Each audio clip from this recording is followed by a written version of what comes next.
The message arrived at 1:12 a.m. A single vibration, a single line, a single fracture in the wall I'd been holding up for months.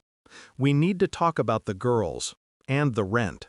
I stared at it in the dark, the blue glow cutting across my face like a blade. The house was silent, too silent, except for the faint hum of the fridge and the slow, measured breath of the woman sleeping beside me. My wife. My stranger. The phone buzzed again.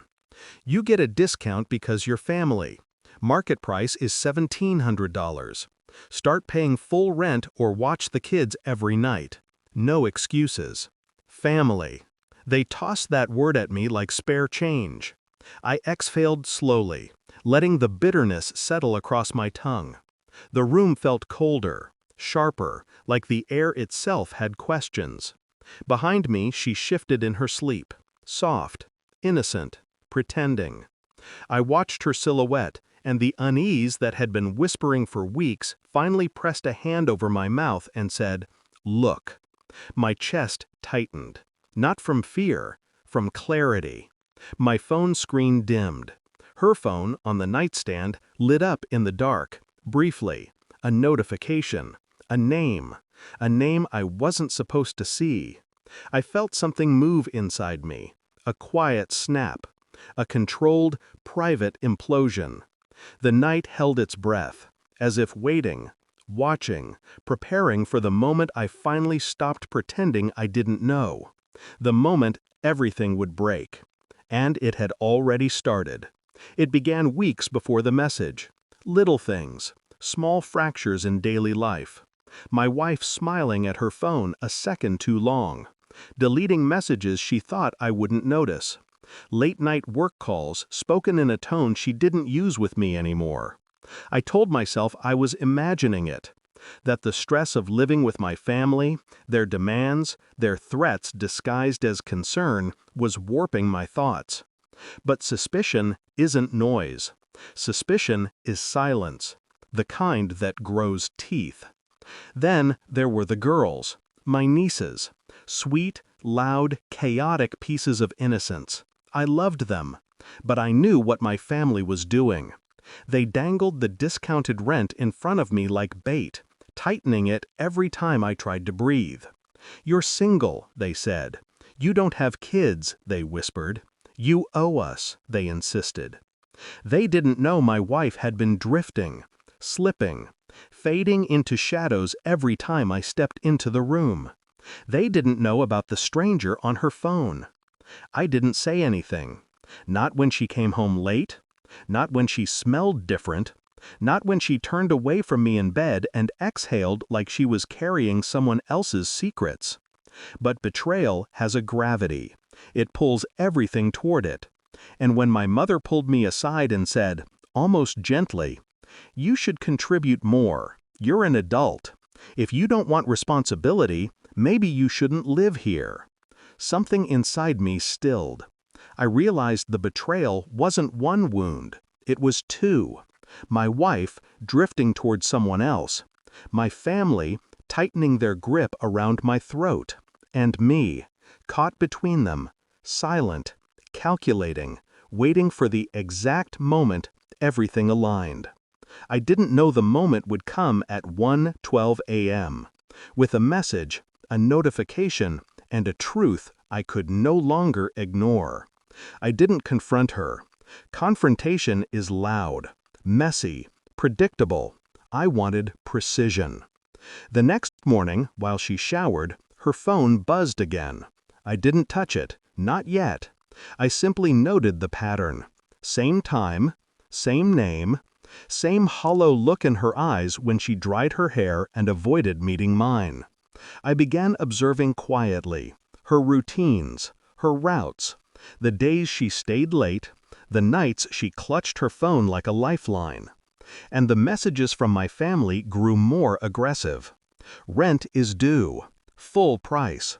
You're lucky we let you stay. If you won't watch the girls, then pay what everyone else pays. Lucky. I held the word in my teeth until it bled. They didn't know I had access to bank statements.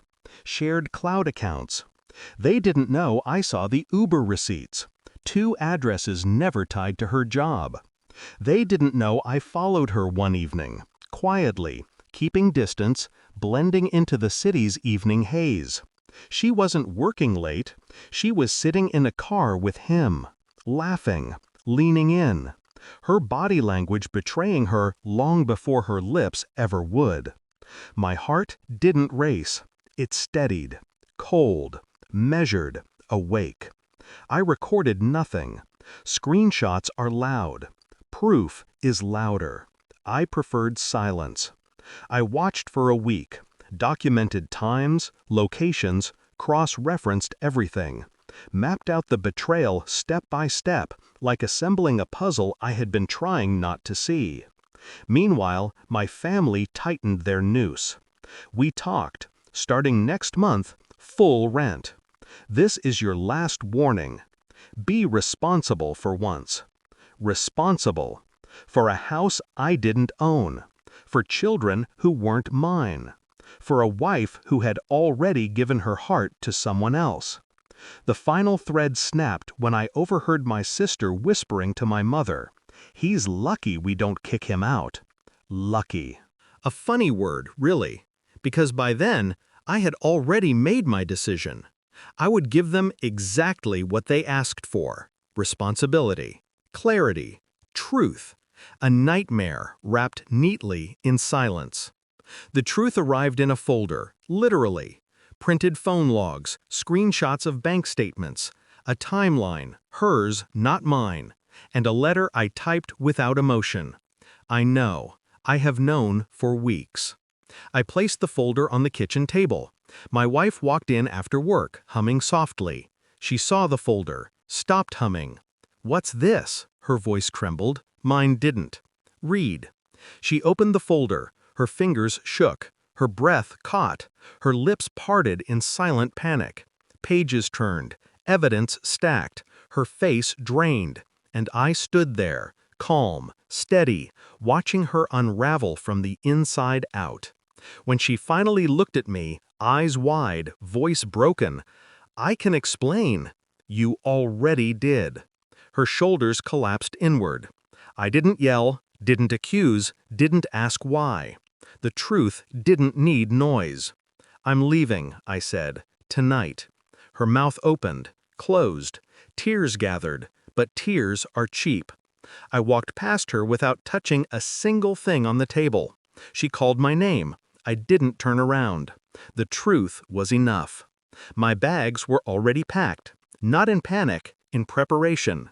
My family slept downstairs, unaware. I wrote a note for them too. Calm, simple. "Since I'm lucky to stay here, consider this my final contribution." And beneath it, taped neatly to the table, their own bank transactions, their discounted rent, the proof they had been overcharging me for months, more than market rate. They treated me like a tenant? Fine. I left like one. At 3:47 a.m., I slipped out quietly, locking the door behind me. At 6:22 a.m., the screaming began, my sister shrieking, my mother cursing, my phone buzzing with frantic calls I would never answer, my wife messaging nonstop. No anger, only desperation. They all woke up to the same thing: truth. Truth is the most merciless nightmare of all. I watched the sunrise from the hood of my car. A small suitcase, a silent phone, a life I had carried for years sitting behind me like discarded luggage. I didn't feel triumphant. Revenge isn't triumph. It's correction. Balance restored. Weights lifted from the chest, one cold truth at a time. My wife lost the comfort of her lie. My family lost the control they worshipped. And I gained air, breath, space, a life no longer squeezed between betrayal and obligation. In the quiet morning light, I realized something simple. They never expected me to leave. People rarely do when they think they own you. I started the engine. I didn't look back. Not once. Some ghosts don't follow you. Some ghosts stay exactly where you left them, screaming in the house they built for themselves.